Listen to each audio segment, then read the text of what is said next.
ក្នុងវីដេអូនេះគឺខ្ញុំបង្ហាញអំពីឧបករណ៍ដាក់ផ្លែកាត់ដែកកាត់ជ័រនិងកាត់ឈើនេះកាត់ដែកតូចតាចកាត់ដែកដេរ៉ាអីបានតូចតាចនេះរូបរាងវាអញ្ចឹងមើលអញ្ចឹងតើអានឹងបើទិញទៅតម្លើងខ្លួនឯងមើលវីដេអូទៅអានេះគេចាប់អានេះសំខាន់ចាប់ឲ្យត្រង់ល្អឲ្យណែនល្អអានេះមូលចូលប្លោះកដាលហ្នឹងអាហ្នឹងចាប់ខាងមុខចាប់ដូចគេចេះនេះ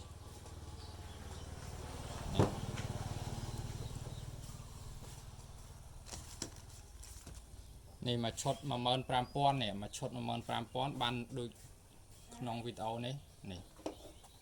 មានផ្លែខាត់មួយហើយនឹងបានក្រាស់ខាត់2នេះក្បាលកាត់ជ័រកាត់ឈើបានចំនួន2ដែរនេះហើយនឹងគ្រឿងវាមកថងហើយនឹងក្បាលចាប់នេះមួយទៀតនេះប៉ុណ្ណឹងតម្លៃវាតែ 15000 ទេចាំមើលខាងចុងវីដេអូខ្ញុំដាក់បង្ហាញកាត់ឈើកាត់ជ័រឲ្យមើលនេះហើយនឹងខាត់អានេះខ្ញុំបើកឲ្យមើលបន្តិចនេះខ្ញុំបើកឲ្យមើល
ខាត់ល្អរបស់គេ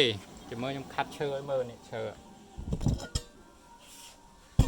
នេះឈើខ្ញុំទៅខាត់ហើយដែរនេះខ្ញុំខាត់ឲ្យមើល